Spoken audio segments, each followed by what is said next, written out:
Hello everyone. इस lecture में हम लोग बात करने वाले हैं डाउस प्रोसेस के बारे में। डाउस प्रोसेस के बारे में हम बात करने वाले हैं। डाउस प्रोसेस क्या होता है, उसका इनडेप्थ मैकेनिज्म क्या होता है, वो हम देखेंगे यहाँ पर। अब देखिए डाउस प्रोसेस क्या होता है, हमने फिनॉल्स वाले चैप्टर में हमें ये दिखता है। अब यहाँ पर डाउस प्रोसेस में एक चीज बहुत यहाँ पे क्लियर कर देता हूँ कि डाउस प्रोसेस में एक चीज यहाँ पर क्या लेने वाले, बेंजीन क्लोराइड लिया। अब बेंजीन क्लोराइड का रिएक्शन किसके साथ करा रहे हैं, बेंजीन क्लोराइड का रिएक्शन हम किसके साथ करा रहे हैं, NaOH के साथ में करा रहे हैं। समझ में आ रहा है क्या, NaOH के साथ में हम करा रहे हैं। बेंजीन क्लोराइड का रिएक्शन हम किसके साथ करा रहे हैं, NaOH के साथ में करा रहे हैं। और इसके लिए टेम्परेचर कितना दिया है हमने, 623 केल्विन हमने दिया है। समझ में आ रहा है क्या। और उसके बाद हमारा यहाँ क्या बन रहा है, बेंजन फिनॉक्साइड, है ना। ये क्या है, बेंजीन फिनॉक्साइड बन गया हमारा। अब इसके बाद में क्या बन गया, ये सॉरी सोडियम फिनॉक्साइड हो गया। ये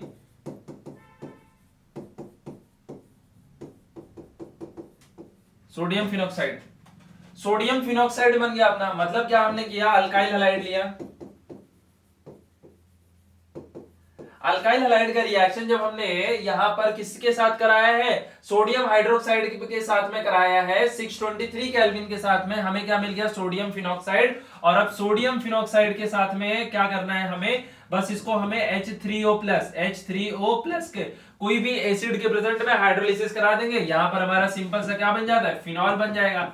अरे हाँ या ना, सिंपल सा यहाँ क्या बन जाएगा, फिनॉल बन जाएगा। अब हमें इसी रिएक्शन के पूरे इनडेप्थ मैकेनिज्म के बारे में बात करना है। इसी रिएक्शन के इनडेप्थ मैकेनिज्म के बारे में बात करना है। चलते शुरू करते हैं कैसे इसका मैकेनिज्म है, ठीक है।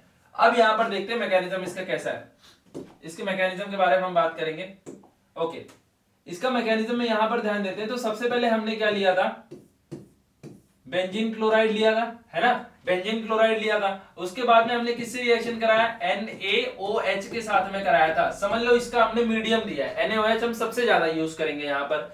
अब यहां पर क्या होता है कि जैसे ही हमें पता है ना कि यहां पर क्या होता है, क्लोरीन जो होता है ना, क्लोरीन जो होता है वो अपनी जगह पे रहेगा। यहां पे से जो H है, हमें पता है कि ये बेंजीन है, मतलब सबके पास में एक एक H होता है यहाँ पर, है ना, सबके पास में एक एक हाइड्रोजन है। ये वाला जो H है, ये वाला जो H है वो इस OH के साथ में निकल जाता है। मतलब मैं यहां -H2O लिख दूं।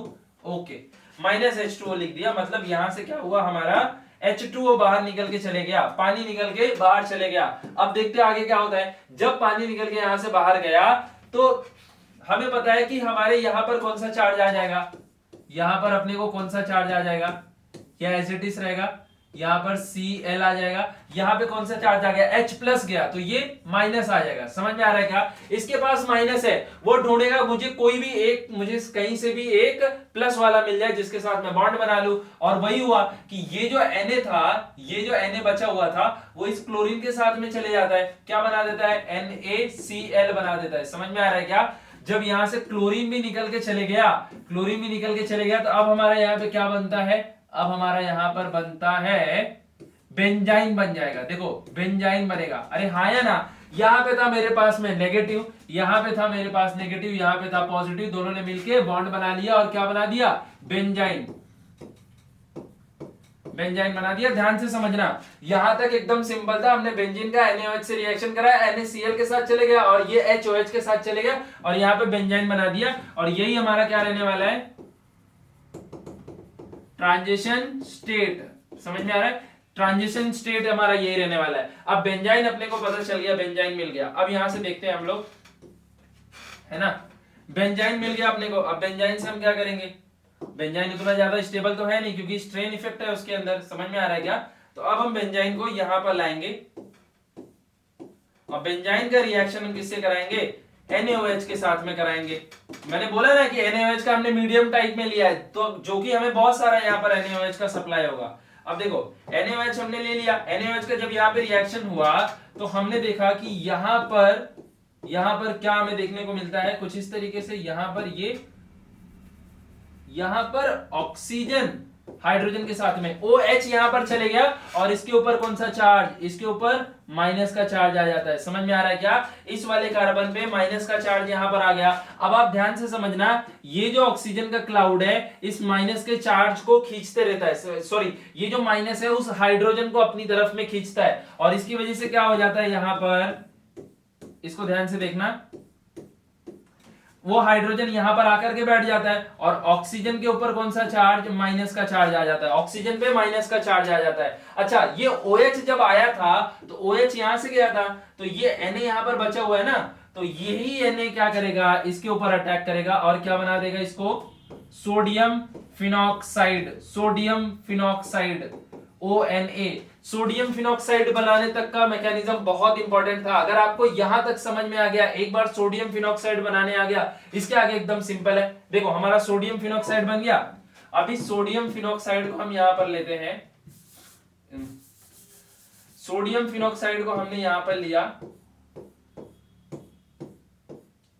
ONA, सोडियम फिनॉक्साइड को लिया। इसके बाद हमने इसका रिएक्शन किससे करा, मान लेते हैं H3O+ के साथ में करा दिया। H3O+ ले लो या फिर मान लेते हैं हम HCl ले लेते हैं। HCl के साथ आपने कराया तो देखो यहाँ पे क्या हो जाएगा, NaCl यहां से बाहर निकल के चले जाएगा, अरे हाँ है ना, और ये OH क्या हो जाएगा, यहां पर आ जाएगा। तो हमारा यहाँ प्रोडक्ट क्या बन जाएगा, हमारा प्रोडक्ट क्या बन जाएगा, देखो यहां पर हमारा प्रोडक्ट आ गया जो हमें चाहिए था, है ना, फिनॉल चाहिए था, यहाँ फिनॉल आ गया, प्लस प्लस यहां से और क्या निकला, NaOH निकला, NaCl निकला और ये हमारा क्या बन गया, फिनॉल। और आपको मैं बता दूं ये जो मेथड है ये बहुत इंपॉर्टेंट मेथड है, डाउस प्रोसेस जो है ना ये बहुत इंपॉर्टेंट मेथड है। क्यों, इंडस्ट्री भी आजकल यही मेथड यूज कर रही है, ये इसी को ही हम लोग इंडस्ट्रियल मेथड भी बोलते हैं, इंडस्ट्रियल मेथड। समझ में आ रहा है, industrial method of preparation of phenol. समझ में आ रहेगा, बहुत ही सिंपल सा रिएक्शन, बहुत ही सिंपल सा इसका मैकेनिज्म। कोई भी डाउट कहीं पर भी कोई भी एक पॉइंट आपको लगे कि ये चीज नहीं समझ में आया तो बिल्कुल आप पूछना कमेंट सेक्शन में। Thank you.